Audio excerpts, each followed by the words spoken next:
I've been at 4 brokerages in 22 years. And I really wanted to build a brokerage and be the broker that I would never had. So I looked at all these places and said, what is it that they do so well? And how can I make that in one place? How can I create education? How can I create opportunities? How can I create value for top agents, value for new agents? How can I create growth? How can I create technology? How can I create mentorship? How can all this be done? Yeah. Yeah, because that's what's needed. Hey, everyone, and welcome back to the Hustle on Purpose podcast. My name is GT Eichard, and we have a very special guest with us today, Claire Brown. Claire, how are you? I'm great. Thank you so much for having me. Yeah. I appreciate the opportunity. I'm so excited that you came on. I reached out to you, and we had a brief connection, and I was like, man, she would just be a great podcast guest because you just have so many things going on, and I love it. Yeah, I don't sit still real well. Yeah. Yeah. I empathize with that quite a bit. Yeah. I'm a lot of, one of my favorite books I tell people quite often is Ready, Fire, Aim. Uh-huh. And it's like, that seems to kind of sum up my business strategy as a whole. It's like, all right, I'm ready. This seems like a good idea. Like, let's launch into whatever. Yeah. And then, kind of jump and figure out how to fly on the way down. Right. Yeah. Some of mine, I think it's been like, okay, just jump. There's no fire or aim. It's just jump. Just go. Yeah. So it's interesting. Well, sometimes I'll tell you the reason that I am that way is because in my early days of like my entrepreneurial journey, I started a roofing business in my early 20s, and I was so focused on getting everything perfect before I went and sat in front of a customer or whatever. And I ended up getting to this place where, all of my documents were immaculate, and like lawyers had looked them over and everything was great. Right. And like my logo was spot on, and like my shirts looked great, and like the logo was on there just right, and like all of these things were just right. And then you go and you sit in front of a customer, and you start actually getting like market feedback, right? And it was one of those things where like I was focused so much on getting everything perfect, and not focused enough on the service I was providing, or just, honestly, just getting money in the door. And you start realizing like, oh, like the important thing about business is like the doing of the business, right? Not the getting ready to get ready appearance of doing business. Yeah. Right. And I was young. I was in, like I said, in my early 20s, and I just felt like all these people that I talked to are older, and I have to have all these things that kind of give me validity, and learned kind of that lesson the hard way of like, you get the validity from walking the walk, not talking the talk. Right. And so now I've pulled kind of a 180, and I'm just like, I'm like action over everything. It's like through the doing of the thing, right? You learn all the lessons, you figure out what people want, how they want it, and actually do the business. Right. So anyways. It's interesting what gets in our way. It's usually ourselves. And in my instance, it's usually me. Oh, yeah. Yes. But so anyways, about you. So give us just a brief rundown about yourself and what you're up to and how you got here. And that in itself cracks me up. Brief. Right. Yeah. Brief. This can be the whole episode. Right. No. And so thank you for the opportunity again. And I don't talk about myself a whole lot, so this is an uncomfortable space for me. Yeah. So bear with me. You got to get out of your comfort zone. I know. Yeah. It's interesting. Because I'm used to interviewing other people and talking about others and other things, and talking about myself is not something I do a whole lot. Right. So I am a mother. I don't like titles, but that is one that I love. And I am a mother of a wonderful daughter and a wonderful son, and they are just my joy. How old? 16 and 13. Okay. Yeah. So Respectively, daughter 16, yes. son 13. Okay. There's Fun. yeah, that's a word. It's fun. It just depends on the moment. There's just a lot of hormonal things going on in our home. I'm in menopause and they're in teenage mode. So it's just great. It's no wonder I'm still single. And then nobody wants in on any of that party. I'm a realtor. I've sold real estate over 22 years here in Central Arkansas. Yeah. And I own a brokerage. And I started a women's platform here in Central Arkansas a few years back. And it just went nuts. It went viral. Yeah. And I never intended to start that. I really just wanted a space for me and my 5 girlfriends because I didn't want a group text. And then it just went nuts. And so now I have a podcast. I published a book. I do a segment for NBC here in Arkansas on Channel 4. And, I still write. I've started writing book 2. I've quietly written a pilot episode for a sitcom that is just my little playground. I do a lot of things for fun. To bring me energy, to bring me joy. I have a screen porch at my home. And I love to spend time there in the mornings and the evenings. It's the rising and the end of my day. And I write there. That's where I go write. And it's not just a place of release, but it's a playground for me, if you will. So I can sit out there with my coffee or my glass of wine and just enjoy. And so I get a lot of work done. I'm very productive out there. And I'm able to be free out there and just be very creative. So that's It what sounds I'm up like to. It sounds like you need something like that because I consider myself an action taker and someone that's got quite a bit going on. But I haven't published a book. I'm not working on my second one. I've not written a pilot for a sitcom. I don't, run this women's platform that you've run. And a note on that. So I told a couple of the women in my life that I was having you on, and they were like, they're very excited for this episode because they are they're in the Little Rock Power Women. Right. They're in the group, but they're like they love the group, and they're like, I know of Claire, and like the group is amazing, and I was like, that's awesome. I don't know of the group because I'm explicitly not allowed, right. and that's it's an all girls club. Yeah, that's okay. As opposed to the all boys club that we've been raised with. Right. But this, there's been a couple of things in my life that it sounds like kind of this Facebook group was for you, where I've taken some action because I felt some kind of a need in my own life. And sometimes you strike a vein, right? Where it's like, oh, I felt this need. And all of a sudden you kind of realize you felt maybe kind of alone in that need, but now you find, oh, there's a lot of people that feel the same way. I haven't struck that vein the way you have with this group, because how many people are in the group? So here in Central Arkansas, there's over 22,000 women.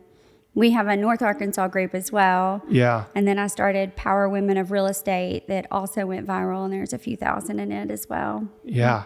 So I have a woman realtor in every market of the country. Okay. And built a database of that. That's the other piece, I think, as far as business goes, that people don't realize. I've been in business coaching for over 8 years now. Really?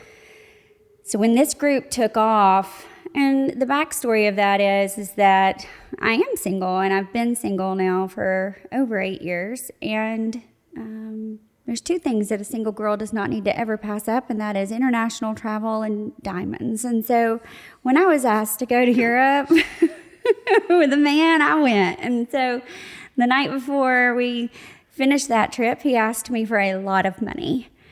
And I declined giving him a lot of money at the airport right after he bought me breakfast the next day, and I flew home without him.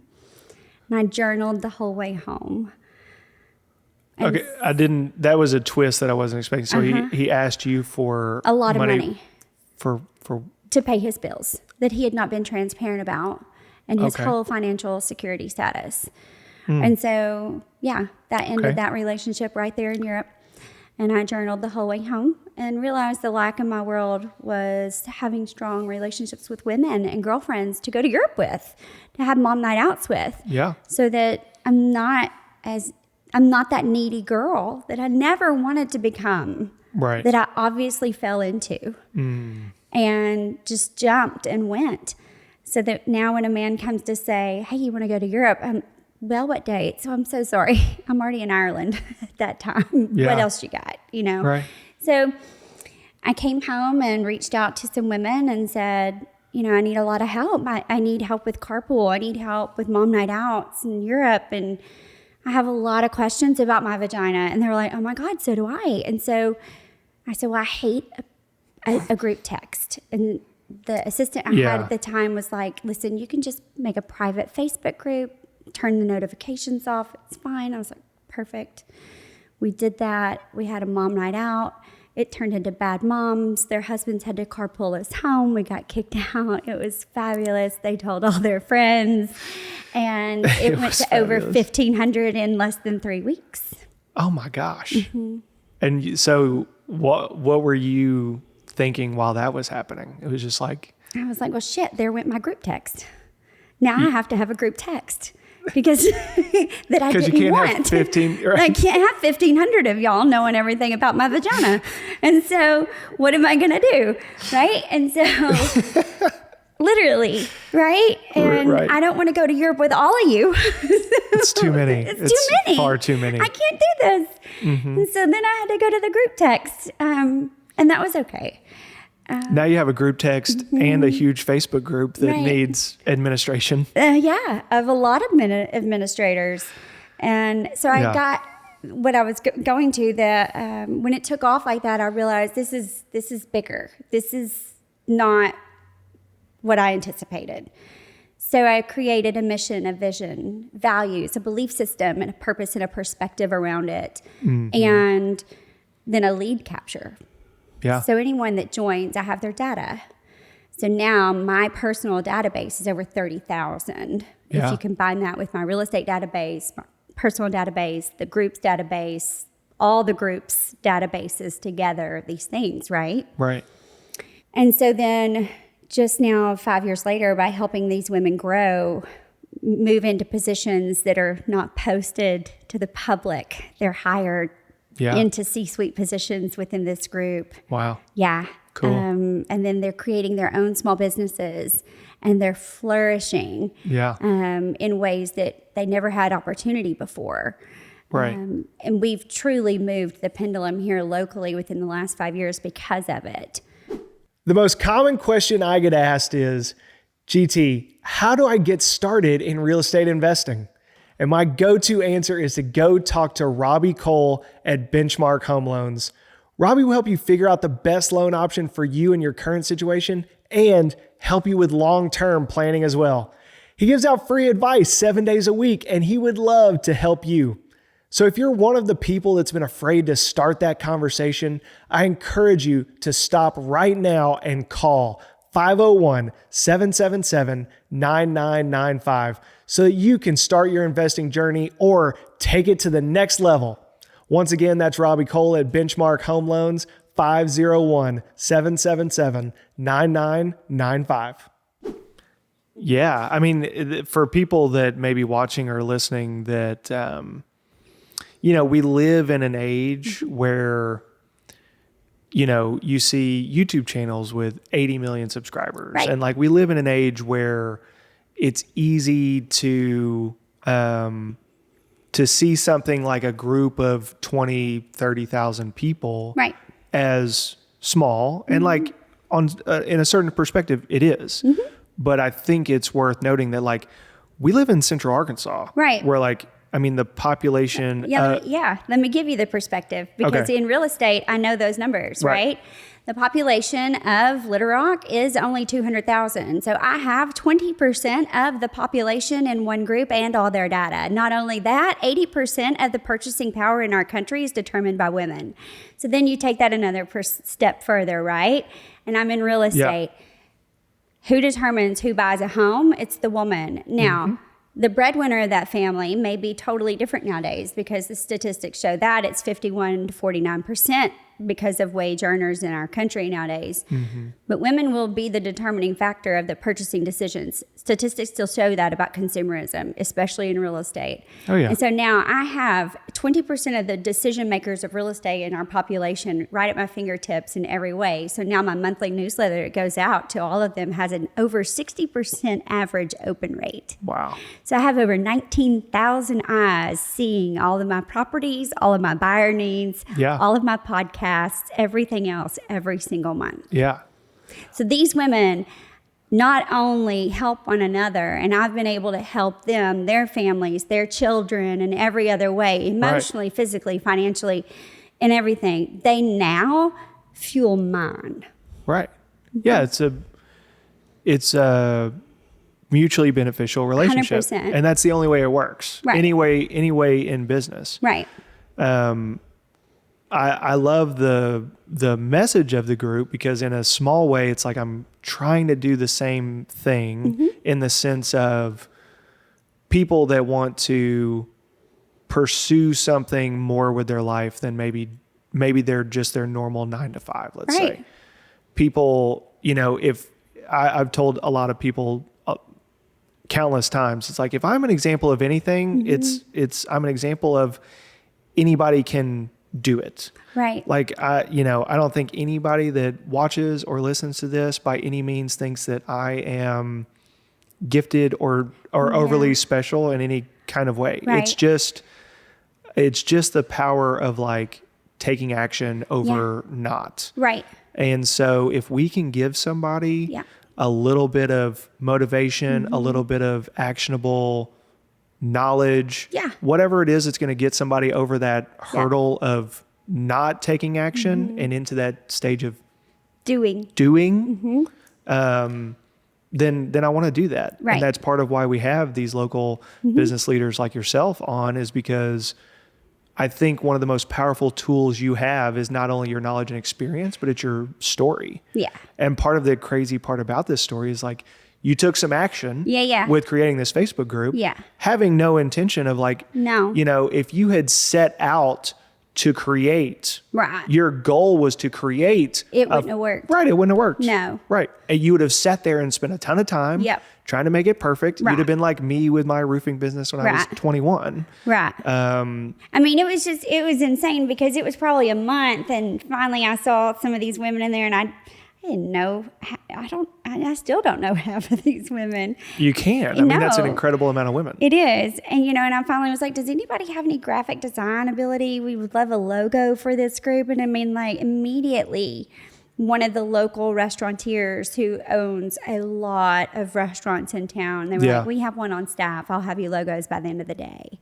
It's just insane. Yeah. These women are nurturers by nature. Right. And so they constantly are pouring into one another and nurturing one another. So then it levels up so much. So then to have women that now we have an anonymous feature, so you can post anonymously. So women then come in there and they're able to hide from their fear.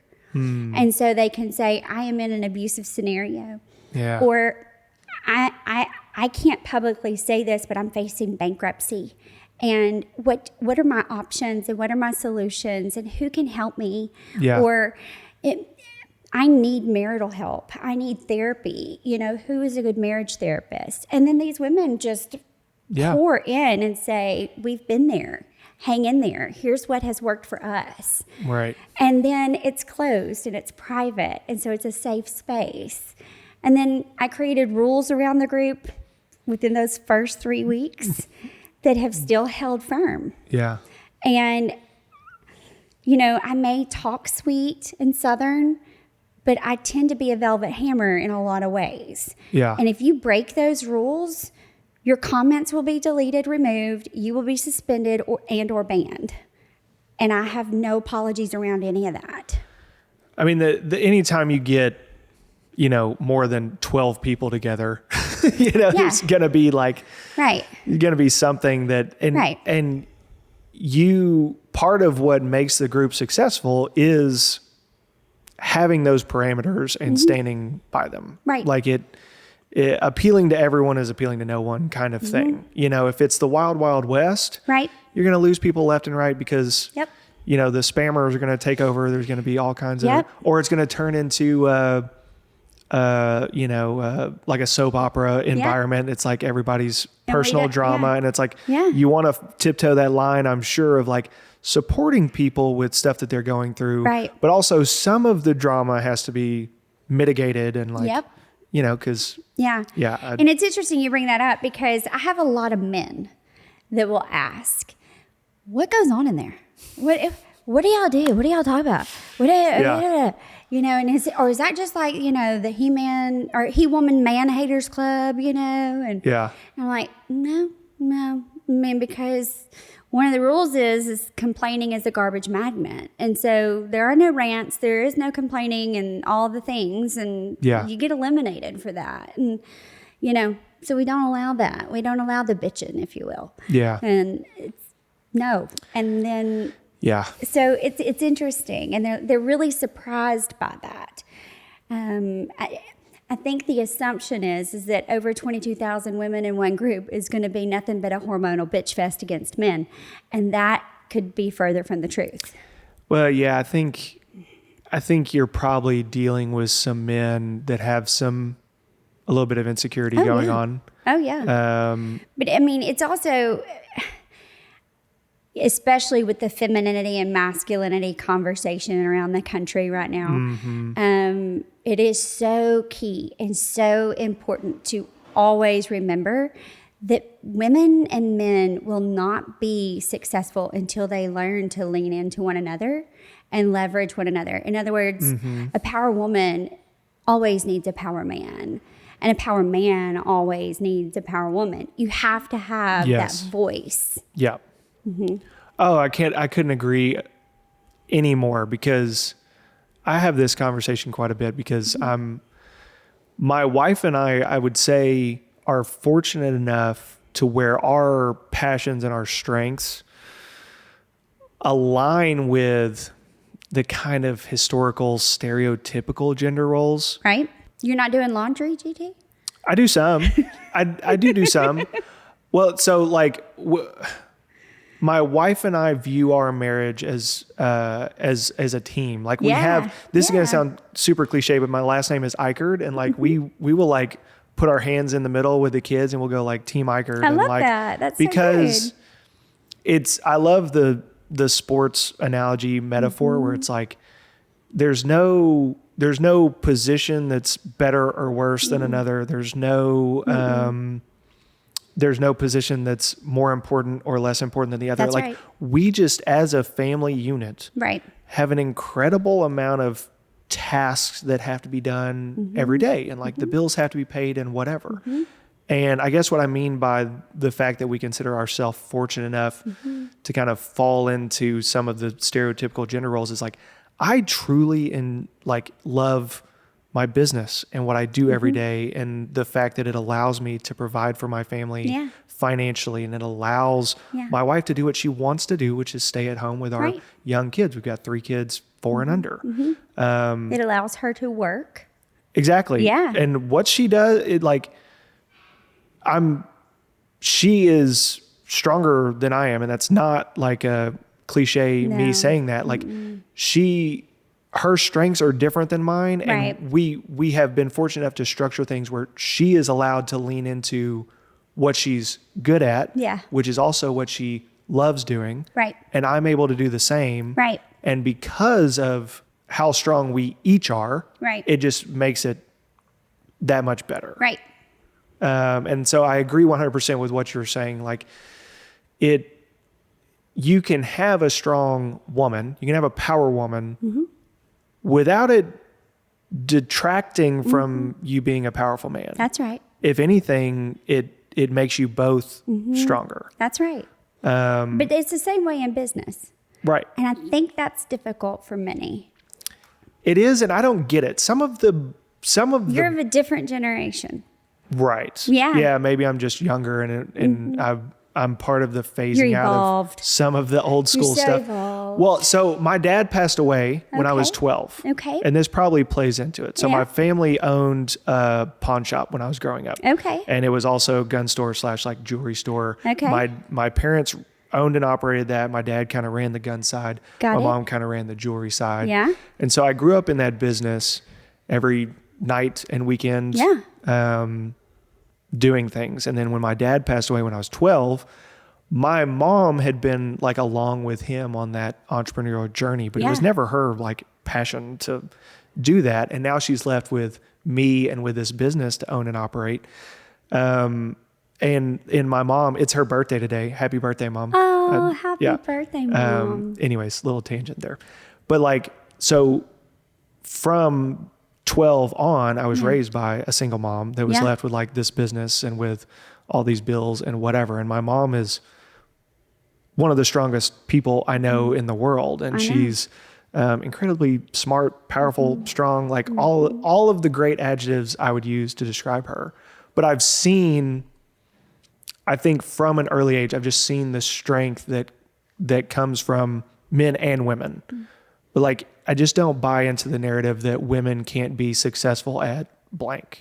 Yeah. And so that narrative is what's been projected onto women to where they've internalized that of you have to choose and you can't do it all and you can't have it all.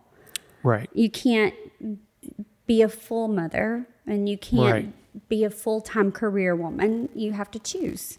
And you're going to catch hell either way. That's right. From women on all sides. Right. Women will eat their own. And it's terrible, truly. We don't allow that in the group either. Yeah, that's the antithesis of the group. Yeah, the antithesis. Antithesis. Yeah, I knew there was a word there for that. Yeah. But the thing is that you can have it all. Right. It's just how does it look to you? It looks different to everyone. And you can have it all. Yeah. And balance is a lie that we tell ourselves every day. So I've explained this several times, and I read it in the book, The One Thing, many years ago, and it explains it so simply.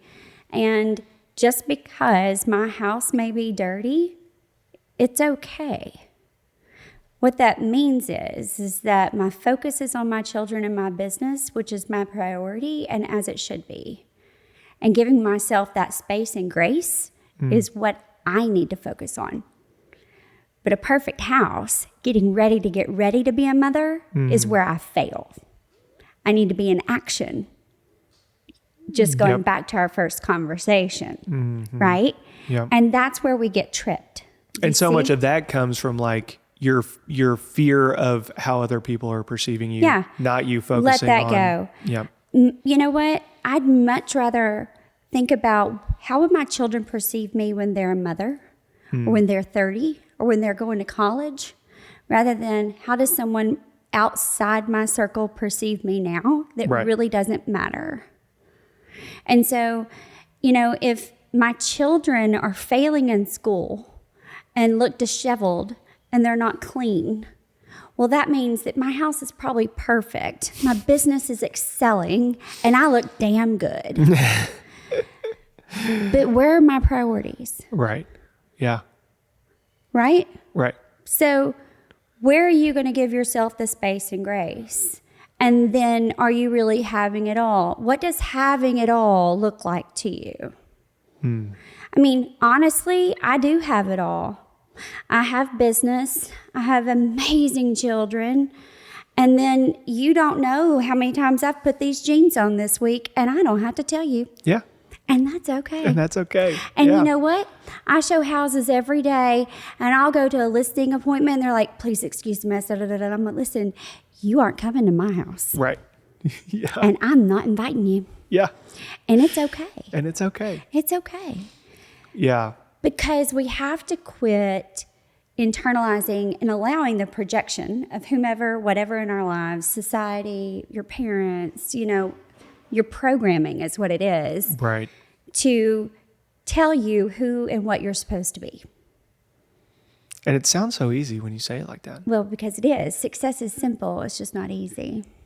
Yeah, I love in that. every way. Yeah. It is simple, but it's not easy. Mm-hmm. Yeah. I love that. It's finding the areas where you can give yourself that grace, because it's my car is a mess. Yeah. It will always be a mess until I don't have children at home to worry about, to focus on, until I'm not running 2 companies. Yeah. I mean, I'm okay with that. Yeah. I don't care. Yeah. If you're going to come in my car and judge me about all that, then don't ride with me. Waste your own gas. Right. Go on. Yeah. Yeah, no, I agree 100%. It's like, well, a cluttered car is a sign of a cluttered mind, or like a cluttered desk. That's right, or whatever. It is. You know what is clutter in my mind? A lot of brilliant ideas, and you wish you were inside it. I love that. Yeah. Yeah, exactly. Mm-hmm. It's like there's... Jump in. Dare you. Yeah, we're trying to now. I know, right? Yeah, we're trying to get in there. But it's like everything can be reframed. Mm-hmm. And are you going to do it? Are you going to take a step back and allow it? Or are you just going to take it in as a criticism and then beat yourself up over it? I'm needle pointing a pillow that says "F off" right now so that people can see that as soon as they walk in my house. So it's like, if you do anything in my home, just read the pillow. There's something about like the contrast there between like doing needlepoint. Yes. And I just love that. Golf, yeah. Because my degree's in home ec. And so I have to do something to utilize it. That's amazing. Yes, but with every stitch, it is so therapeutic. It's like, golf. So fabulous. Love that. Yeah. Oh, that's so good. I mean, I custom ordered the pattern off of Etsy and everything. That's great. Mm-hmm. I bet the person you got it from is like, I need to start like selling this. That's a great pattern. Like, another girlfriend of mine got that pillow, bought one for another girlfriend of mine, just like that at a store. And it was needle pointed. And I was like, oh, I want one. And she was like, well, we were out of town, out of state when we bought it. And I was like, well, fine, I'll just make it. As you would, as the person that you are. It's like, I'll just make it myself. I mean, if I can make the kids Christmas stockings, I can make a pillow. Yeah. Yeah. 100%. Right. Golly, I forgot the point I was going to make. It's so good. The needle pointing the pillow. Golf pillow so gets you every time. It's so good. We were talking about the balance, and so I caught myself using a phrase that I hate, and it was saying, like I used to go to the gym all the time, and then like it fell way down the priority list. That's because you have 3 children. Yeah. It's like that time has to come from somewhere else. And I'm not willing to compromise on the other things that I'm doing. Yeah. So the gym will come back around in my life at some point in the future. Yeah. I write in the book, welcome to the dad bod market. Here I am. Yeah. I mean, if you don't like it, you need to look at yours. Exactly. Because he has to look at you too. And that fupa is not going anywhere. It's there to stay. It sure is. It's you push that watermelon out, it did something. Yeah. Mm-hmm. It leaves a mark. Yeah. So I caught myself using this phrase of like, I don't have time. And I heard myself start saying it, and it just wore me out. It's like I had to, you said anything can be reframed. It's like I had to, for me, it was literally reframing those things in my mind of, I'm just not prioritizing that right now. That's it. Yeah, it wasn't a priority to you. Yeah. And it's just... Because you've got the time. Well, we all have the same amount of time. That's right. Right? And everyone before you that's ever done anything great had the same 24 hours in a day. Yeah, it's like people have asked me, how have you had the time to write a book? And I'm like, well, if you don't date anybody. I prioritize it. Yeah, and I don't have my children half the time. Yeah. There's a lot of time there. Yeah. That people don't recognize. And I'm going to fill it. I'm not, Well, I think most people that I know that have reached adulthood, it's like we've all had that moment where you're like, what did I used to do with all of my time?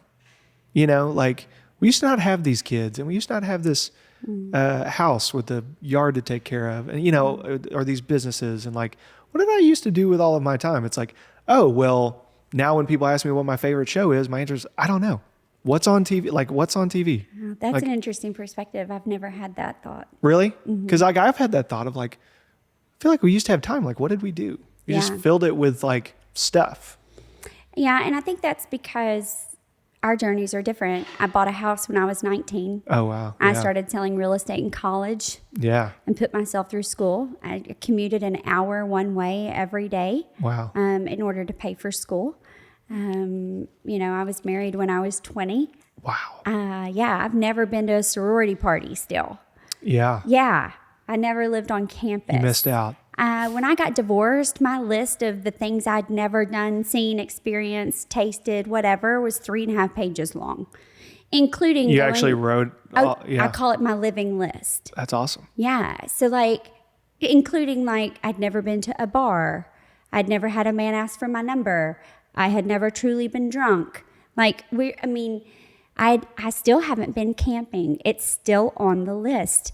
I had never. We can go camping. I had never. We can make that happen. You're married. I'm sorry. No, like we can all go camping. Yes, I understand, and I still have a vision of how I want that to look, Okay. and it does not include you and your family. I love you dearly, but no. Okay, Thank you so much for the offer. I was just trying to. Yes. Yeah. I can ask you for your number. No, I've checked the list. Oh, okay. Okay. Like, I just really want to help you take something off the list. I appreciate it, but no. Okay. I've done a lot of things. It's been 8 years. So, We can go to a bar. I've done it. Let me tell you. So, like, the weekend of the divorce being final, the girls from the office took me out. And Checked a lot of things off the list. Page 1 Yeah. was checked Page off. 1. Yes. Nice. Yes, Okay. yes. It's in the book. I write about it. Okay. Oh, yeah. It was fabulous. Yeah. Okay. Yeah, it was great. A whole page, a whole third of the list. Yeah, almost. it was because there was so much. I mean, Yeah, there was some basic stuff on there that needed to happen. Yes, I mean, Yeah. it was insane how naive and sheltered. Well, you just jumped straight into adulthood. You just went straight I grew into up very quick. Yeah. I grew up very quick. Yeah. And and I had to. I was forced to. I mean, I got into real estate due to survival. Yeah. Yeah. Yeah. I mean, and so 22 years in real estate is incredible. You know, like you probably know the stats better than me, but it is an incredible amount of percentage of agents that don't make it the first year. Right. 2 years. Right. It's like big, steep drop-offs. That's right. And I think we're living through a little bit of that Yes, I love it. now. It's I so mean, good. This is so brutal of me to say, but I have said it to a couple of people privately, and it's maybe worth saying on the podcast. Like, we needed Oh yeah. a little bit of a purge. Like, I'm sure you dealt with this way more than I did, but like during the height of the 08? COVID Oh, real that estate madness. height. Yeah, the more recent. Yeah. See, it I've was been like through both of them. Right. Yeah. Yeah, this is my second purging. Yeah. Well, real estate agents were, getting their listing up and just getting their door kicked down, and like, it's great. But like, Is it? Well, you had these new agents that are like, thought they knew everything that was going on. I'm sure it frustrated you more than it did me. But like, when you couldn't return my phone call, like, I was just sitting there like secretly just waiting for the day where it's like, man, it's going to be kind of nice when 75% of y'all are gone. Gone. Yeah. The standards in our community are really low Right. in order to become a realtor. Yeah. And that frustrates me. Number one complaint from consumers and the public is lack of communication, which you're referring to. No Right. one would call me back. Yeah. And then imagine being in the middle of a transaction and your realtor not calling you back. Right. Yeah. And Yeah. it's unacceptable. 100%. I jokingly say with the agents at our office when they come to me with these same issues, actually, regarding other realtors. Right. And I said, listen, all we do is manage stupid. Yeah. That's what we do. Yeah. Half of our job is managing stupid. Yeah. And we have to educate the other agent on the other end. And it is so difficult sometimes because of what you're talking about. And it has to do with the low standards that are required to obtain a license. Yeah. And so I encourage people when they're looking to purchase or sell or invest in real estate before you just go with whomever you talk to or whomever's recommended. Your cousin, your brother-in-law, your whatever. Like whatever. Yeah. Or, your so-and-so's college roommate. I don't care. Right. But really research of who you're using, because 100%. it really does matter. This is 100, possibly the largest investment you're ever going to. For most people, it is. Yeah. Yeah. I mean, and most people, unfortunately, though, look at the monthly payment. Right. They don't look at it as hundreds of thousands of dollars, because the actuality is that if you screw up, you can get sued for hundreds of thousands of dollars in the middle of the transaction or even after. And so if you don't align with the right person to guide you through that, it can be more costly than you ever realized. Yes. Yeah. And I mean, even just cost you the deal, cost you the dream home. I mean, I've seen, I'm trying to, I don't want to name any names or get too specific, but I mean, like you've seen it more than I have, because when it comes to transactions and years in the business, like you've got me stomped. But I will echo the message of like, do your research. Yeah. And if you're one of the people that's been knocking down my door for the last 3 years of wanting to get into real estate, that's slowed down quite a bit. And I'm thankful for that. Yeah. But I encourage people, you don't learn anything when you get your real estate license. When you have your license, you know nothing. You know riparian rights, good for you. Like, you know some vocab words. Riparian rights. Right? Like, it's just like you learn some vocab words that you'll literally never use again. Yeah. But you've never seen a contract. You've never written an offer. You've never talked to a client. Like, you don't know. No, there's no training. It's that getting ready to get ready, like we've been talking steroids. about. Right. Yeah, I joke about they will teach you how to calculate an acre. Right. And you'll never do it again. And that's it. And you never will do it again. Ever. Nope. No. So it's worth telling those people, like, if you are going to go get your license, it's like, I don't think a lot of people know this. It's like, do your research into what brokerage you're going to go to. Yeah. Yeah. Because they all have pros and cons. And, right.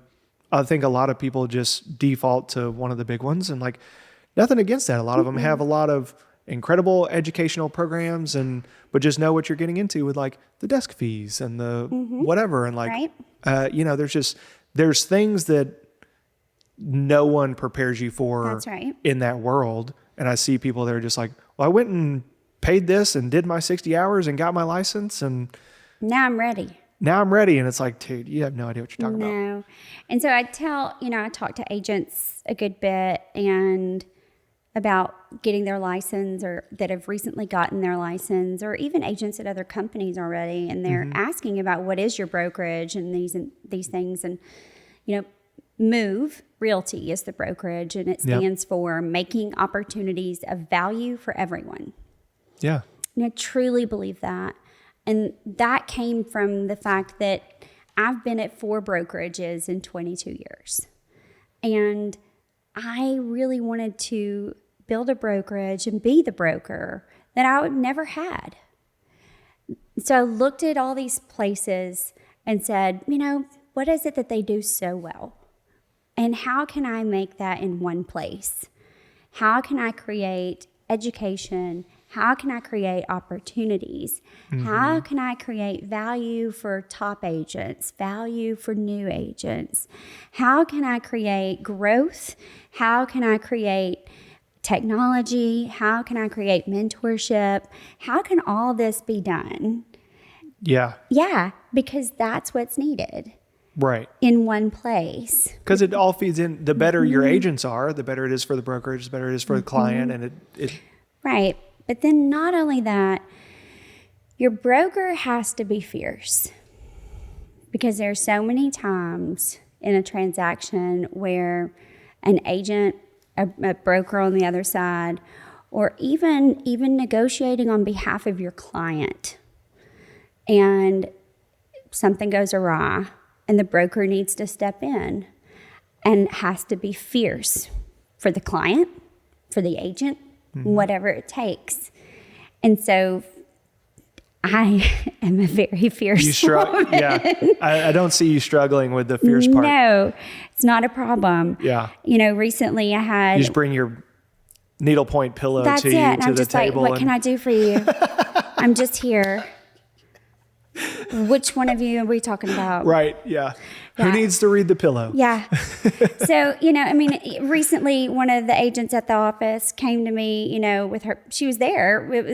She was there in the office and showed me her phone, and she was like, this agent is asking, it was her, we had the listing. The agent was texting her and saying, what will your seller take for this property? What's his bottom line and all these things? And I said, send me an offer, lady. Right, exactly.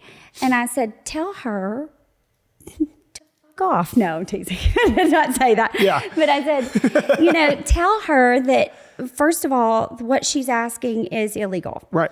We don't know the seller's bottom line. Wouldn't tell you even if I Even if I we knew. knew, we wouldn't Right. say it. It's personal and private information. Right. We can't disclose that, even if we had the opportunity to.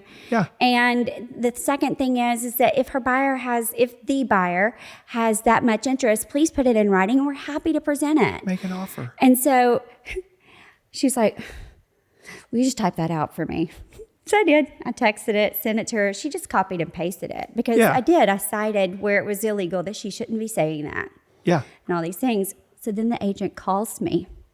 Calls me Okay. As the broker, and was like, did you know, and I don't know that that your agent's not presenting this and not asking the seller. I said, oh, I know. I typed that message. I typed it up.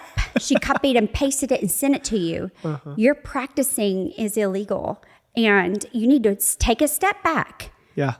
Don't contact her or me again until you're going to choose to practice with ethics or be reported. Yeah. Don't reach out again unless it's in the form of a written offer.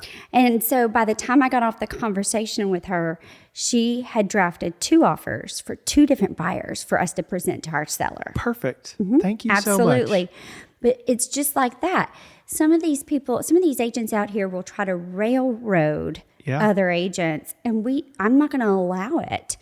And my agents at my company know that. They know that I have their back in every way. It's so huge. Because as a new agent, a lot of it is like, even if you've been an agent for 3 years, what's the average? The average is, the average agent does 4 transactions a year and makes... Yep. It's 5 transactions, 2 to 5 transactions a year for the average agent. Yeah. And so with every transaction being different, right, it takes a long time to get that experience you have. Right. Where it's like, hey, I have the experience and the confidence after 22 years in this business to tell this lady to shove it. Yeah. Yeah. Because she's being unethical. Right.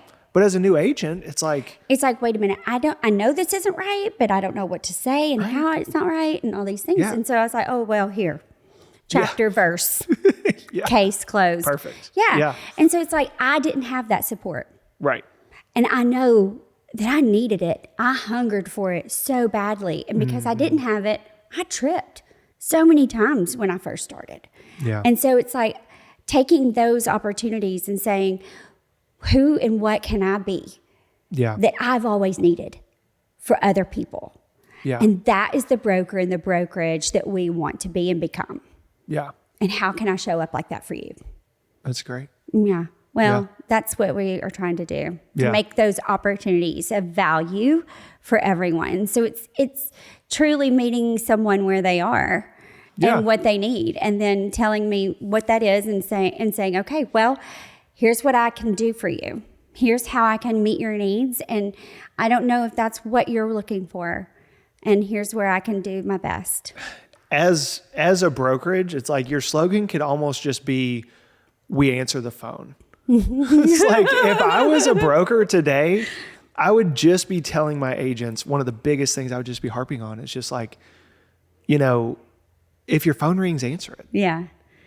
Well, like, it's a big... Yeah.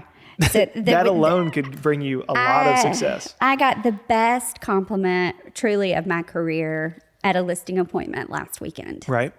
During 2020 shutdown, I had 2 doctors moving here from out of state. Okay. And so I was showing them via FaceTime because there was no contact. Yeah. And it was a struggle, limited inventory, all these things. And I found a for sale by owner. So I showed them the house via FaceTime, wrote the offer, we're under contract, things are going great.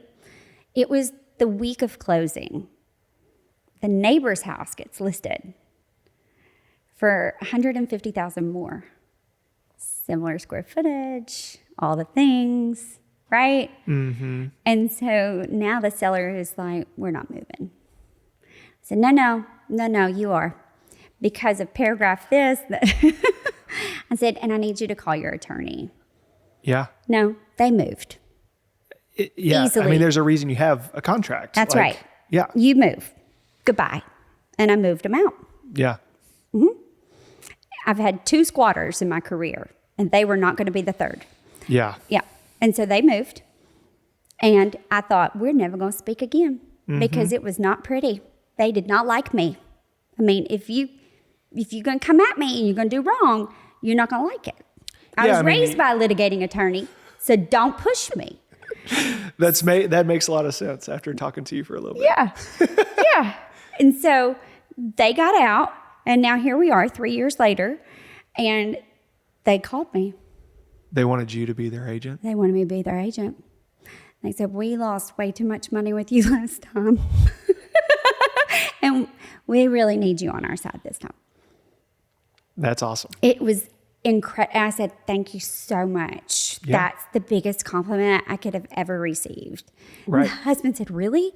I told her that you weren't going to show up. You weren't going to talk to us again. I said, it's just business. Yeah. And I know you get emotional. Everybody does in Yeah. a real estate transaction. However, it's not my house. Right. And I'm here to help you accomplish a goal. Well, and your goal at the time of the previous closing was to do the right thing by your client. It's to help them accomplish their goal. Right. And I told them that. And we did it. And I did it. And I'm happy to do it for you now. That's what I told them. I said, when you become a client, I will lay down for you. Yeah. It is my job. Yeah. And they're like, that's what we want. And I was like, that's what I deliver. Yeah. That's awesome. That's a Yeah. crazy story. It was awesome. I've dealt with some squatters as well, and it's awful. It was interesting. Well, Have you run into any, golly, what are they called? I just had the sovereign nation. no. You heard of this? No. Oh man. So I used to work for a real estate investing company out of Memphis is how I got started in real estate. And one of the first month I worked for them, the company had bought this house and it was occupied by some squatters. Okay. And these squatters in particular subscribed to this idea of the sovereign nation. So these people are basically like, don't believe in any of like the U.S. governing laws or like the police, the legal power of the police and like all of this stuff. Mm-hmm. It was the most wild thing. So it was a house in Southwest Little Rock. They had 2 brand new Escalades backed into the garage, like aquariums. Like the house was just full of like, they get credit cards in like, they have kids to get credit cards in their names, and then they go buy all this stuff with no intention of ever like paying it back. And just, it's this crazy thing. It's wild. Yeah. But so we go to like a legal eviction, like I'm there with the locksmith, we have to be present, and like the sheriffs will stay long enough to get the house rekeyed and make sure you don't like, there's not a violent incident or whatever. Yeah. And so we're like 100 yards away. You watch the sheriffs come pulling in from all different directions and kind of like surround the house. And they bring this guy out of the house, and he's holding like reams of paper worth of like this stack of documents. And I see him talking, and I'm like talking to the locksmith, like I'm brand new at this point. I'm like, what's happening? And the sheriffs kind of wave for me to come over, and I'm like, and I go over there, and the guy that's getting kicked out starts like asking my name. And this is probably stupid, but like I said it. And he was getting all of the police officers' names. It was like, y'all are all going to be a part of this like lawsuit. And I think there was one, but like they don't go anywhere. They file this guy in the house, in one of the rooms, are just legal books. Oh. And like they just read Yeah. legal books and Yeah. like tie stuff up and Self-made law school. It was one of the craziest things. But that was my first run-in with squatters, and it was the worst. Yeah. No, I just had a lady building a house. Building a house? With a builder. And I was involved in the transaction. Right. And we were down to the punch list. Yeah. And she just didn't think that punch list was going quick enough. And so she hired her movers early and moved in one morning. And I got a phone call. Did you know that Susan Smith has moved in? That's not her name. Yeah. And I said, I know, because we have not closed. Well, I'm aware we have not closed, but she has moved in. Everything has moved in. And if she's not out by the end of the day, or if we're not closed by the end of the day and I don't have my money, I am moving her out first thing in the morning. Because she's squatting. She's squatting. Right. The builder has full rights to do that.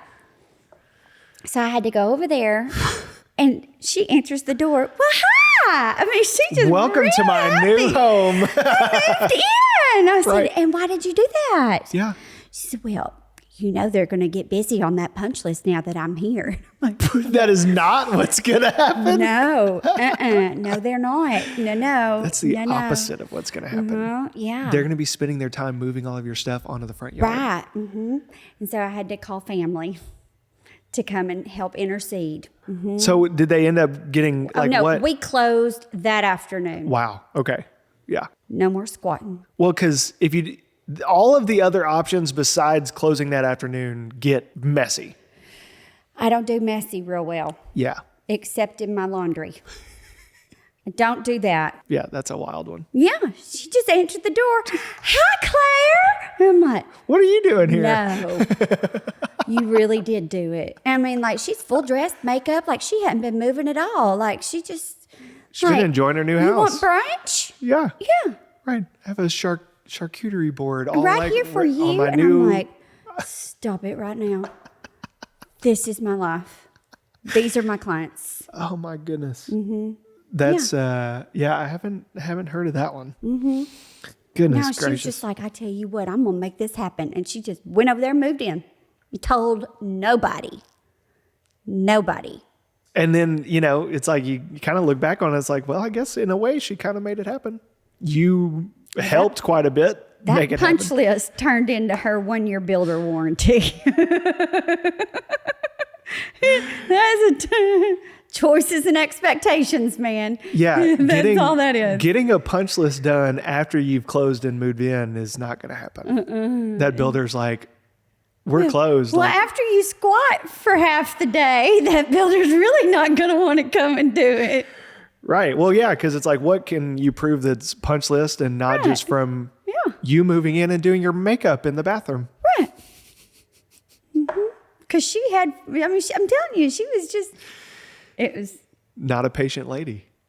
She was happy as a pig in the sunshine after that. Yeah. Oh, yeah. She's real happy. Goodness gracious. Living rent free.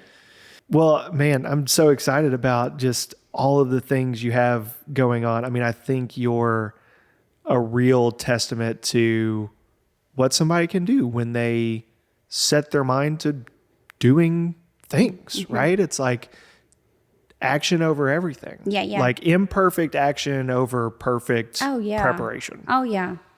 Yeah. And I think a lot of times people think, oh, I've got to have money and I got to have a budget and I got to have this and that. And it's like, yeah, I didn't have any of that. Well, and sometimes that stuff gets in the way. Yeah. Like, I mean, it sounds cliche to say, but like, you hit a certain level of like money in your savings. And a lot of people hit that plateau of like, I don't keep pushing the envelope. Like I've hit where I wanted to get to or whatever. Like, there's all kinds of hurdles that keep people from starting. Okay. If you find anybody that has hit the level of plateau in their savings and they just ready to give money away, I will take it. Yeah. Yeah. But I think some of like, if you're waiting for like, a certain level of like success or certain like whatever, or like, you're waiting for the right person to come in your life and make it happen for you. No, that'll like never that's just not the happen. way it works, right? Like I never sought for this group to take off. I never wanted to really make real estate my main career. I wanted to be a teacher, and then for a while wanted to go to med school, you know. I never sought to get on the news, to get on TV. They just called me. Yeah. I journaled, and then one of my coaches was like, Claire, you've written a book. You've got to publish that. There's too much in there that's going to help too many people. Yeah. And I was like, oh my God, she's right. And then I realized, and then some other things in my life happened that were really, really huge hurdles for me to overcome.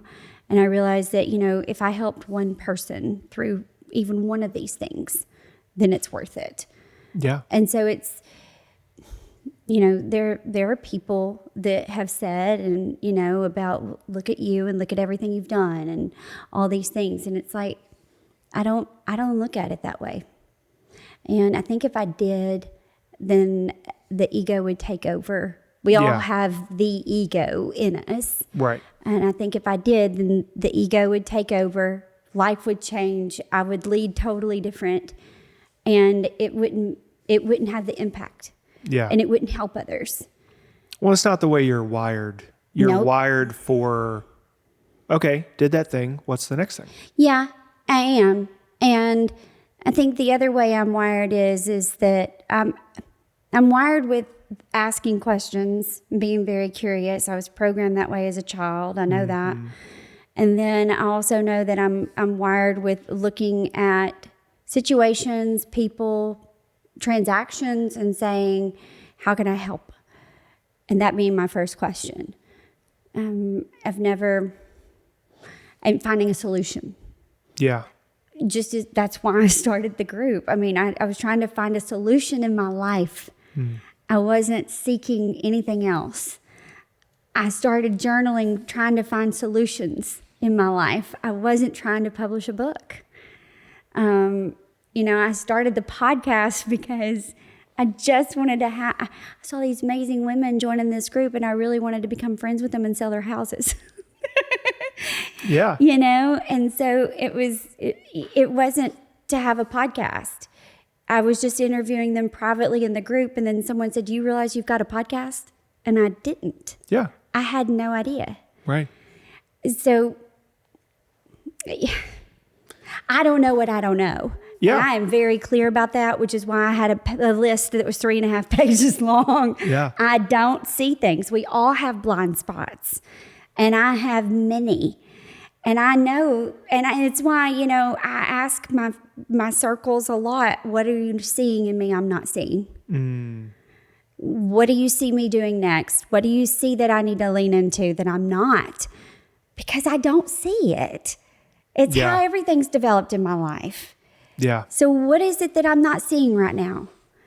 And That's such a powerful question. Yeah. Because I'm kind of in the same way. Like I get so, there's a book called Traction that talks about this. It's like I get so busy working in my business that I miss the working on my business, right?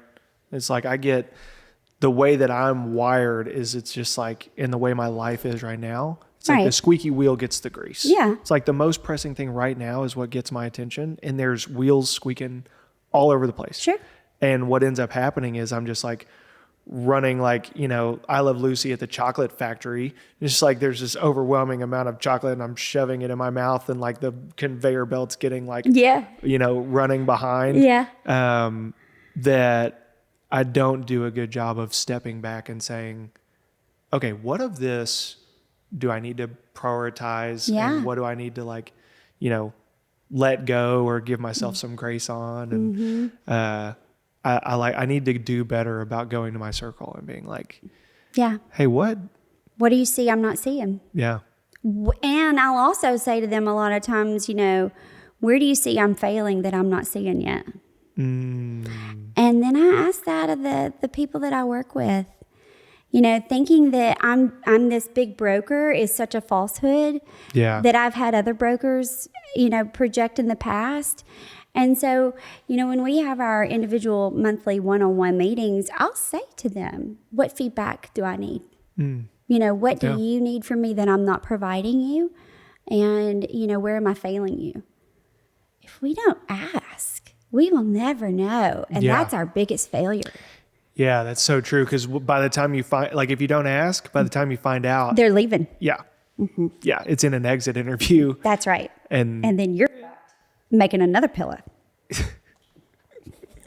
we're back to the pillow. I need, my wife does a little bit of Needlepoint. Needlepoint. Yeah, I'm going to have to get her to make me a pillow for the office. Yeah. It's good stuff. Yeah, that's so good.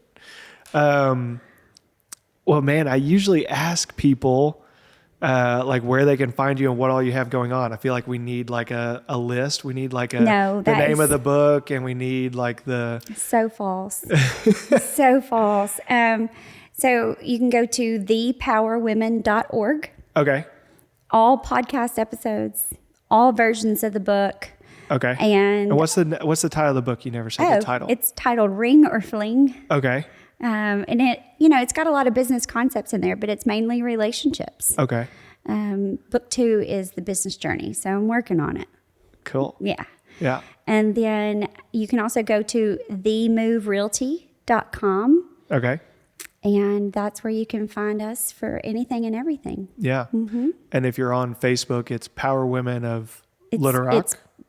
Yes, Little Rock Power Women. Little Rock Power Women. I'm so sorry. It's okay. And then it's Northwest Arkansas Power Women. Okay. And Power Women of Real Estate. And then I'm Claire Baxter Brown. Perfect. Yeah. I really appreciate you coming. I know you have 1,000 things going on, so I appreciate you taking the time. If there's anything I can do to help you on any of your journey and your ventures, I would love to. This is joy. I appreciate it so much. It's always the highlight of my week when we do the podcast. It's like it's a little bit of time to just like sit down and have good adult conversations and learn more about other people and promote what they're doing. So I love it. So if you have anything to talk to Claire about, be sure to reach out to her. Any real estate needs in Central Arkansas, absolutely reach out to her. This has been incredible. I had a great time. you. If you're listening on Spotify or wherever you get your playlist, you can check out the videos on YouTube. If you're watching on YouTube, you can go listen wherever you get your podcasts as well. Check out Claire's podcast if you want to hear more about the Power Women and all the great things they're doing over there. This has been Hustle on Purpose. I'm GT Eichard, and we will see you next time. Thanks for watching. If you liked that video as much as we liked making it, be sure to check out another one. You've got one here. You got another one over here. If you want to listen to the podcast audio only, go check out the Spotify link in the description. And if you haven't subscribed to the channel, please consider doing so. It helps us out a ton. And please hit the bell if you want notifications anytime we drop a new video. Hope to see you on the next one.